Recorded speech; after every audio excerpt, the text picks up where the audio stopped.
Hola, ¿qué tal? Hoy vamos a hacer un viaje en el tiempo, a una época de muchísima agitación, un periodo de héroes, de villanos y sobre todo de ideas totalmente enfrentadas. Vamos a ver cómo el Perú del siglo XIX, justo cuando acababa de nacer como república, intentó construirse en medio de un auténtico torbellino de conflictos. Y todo esto nos lleva a plantear una pregunta que, la verdad, resuena mucho hoy en día. ¿Es posible que el conflicto, la lucha, incluso la división puedan de alguna manera generar progreso? El caso del Perú, de hace 200 años, nos da una perspectiva fascinante para intentar buscar una respuesta. Así que empecemos. Después de la independencia, el Perú no era para nada esa nación unificada que a lo mejor nos imaginamos. Era más bien un hervidero de ambiciones personales, de visiones del mundo completamente opuestas y una inestabilidad casi constante que amenazaba con echarlo todo por tierra. Para entender bien esta época, nos vamos a centrar en tres conflictos principales que definieron al país. Son tres luchas que no solo marcaron la historia peruana, sino que de hecho nos enseñan lecciones universales sobre cómo se puede construir o cómo se puede destruir una sociedad. El primer gran conflicto era, digamos, el más básico de todos, la simple y pura lucha por el poder.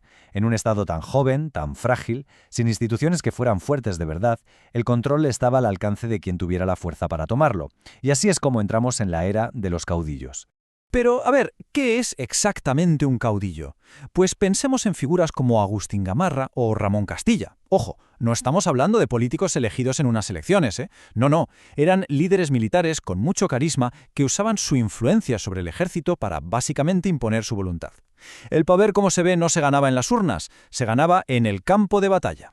Y claro, las consecuencias de este sistema fueron pues caóticas. El país vivía metido en un ciclo que parecía no tener fin, de levantamientos, de golpes de Estado. Esto no solo generaba violencia, sino que hacía imposible construir un Estado sólido. La ley era sencillamente lo que dijera el caudillo que estuviera al mando en ese momento. Pasemos ahora al segundo gran conflicto. Este no se libraba solo con espadas, sino también con palabras, con ideas. Fue una batalla por el alma de la nueva nación, una auténtica guerra ideológica. Aquí el conflicto era entre dos visiones totalmente opuestas. Por un lado estaban los liberales, como los hermanos Gálvez, que soñaban con una república de ciudadanos libres, iguales, con un Estado pequeño y laico. Y por otro, los conservadores, con líderes como Bartolomé Herrera, que defendían un orden tradicional, un Estado fuerte y, sobre todo, el papel central de la Iglesia. Vamos, que eran dos mundos enfrentados. Lo más importante de todo esto es que el debate no se quedó en los salones, no. Se tradujo en guerras civiles. Las leyes y hasta la propia Constitución cambiaban todo el rato, dependiendo de qué bando estuviera en el poder. Imagínense la inseguridad jurídica y política que eso creaba. Pero había un tercer conflicto, quizás el más profundo y el más triste de todos. Mientras los caudillos y los políticos se peleaban por el poder, una parte inmensa de la población simplemente no contaba. Se estaba construyendo una nación, sí, pero solo para unos pocos. ¿Y de quiénes hablamos? Pues de la mayoría. De los pueblos indígenas, de las mujeres, de la gente sin propiedades o sin dinero. Todos ellos estaban completamente al margen de las decisiones. No podían votar, no podían ser elegidos, su voz sencillamente no existía en el proyecto de país.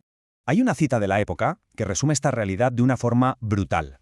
El poder estaba concentrado en una minoría. Esta frase lo dice absolutamente todo. Las consecuencias de esto, claro, fueron muy duraderas. Se creó una sociedad muy desigual, muy fracturada, donde la mayoría de la gente no sentía que ese país fuera el suyo.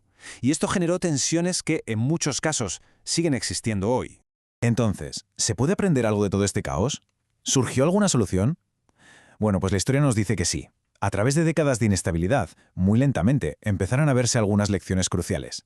Lo primero fue entender que el caudillismo, la lucha de ideas y la exclusión social no eran problemas aislados, eran todos síntomas de la misma enfermedad, un Estado débil, una cultura política de pura confrontación y una sociedad terriblemente injusta.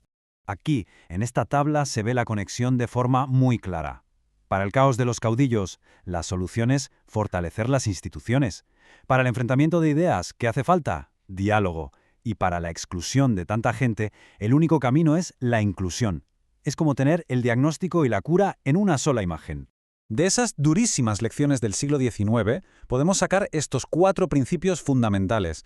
Son básicamente los pilares para construir una sociedad estable, que se respeten las leyes, que participe todo el mundo, que se incluya a todos sin excepción y que haya un compromiso real con el diálogo, incluso con quien piensa de forma radicalmente distinta. La gran lección, esa que al Perú le costó un siglo entero de inestabilidad aprender, es que no hay atajos. Una nación fuerte y justa no se construye con la fuerza de un solo hombre, ni imponiendo una única idea, sino con el trabajo, difícil pero imprescindible, del diálogo, la inclusión y el respeto a las normas. Y con esto cerramos, trayendo estas lecciones a nuestro presente. Si pensamos en los conflictos que tenemos hoy en día, ¿a cuántos de ellos no les vendrían bien estas mismas soluciones? Fortalecer las instituciones, dialogar más y excluir menos. La historia al final parece que siempre tiene algo que enseñarnos. Muchas gracias por habernos acompañado.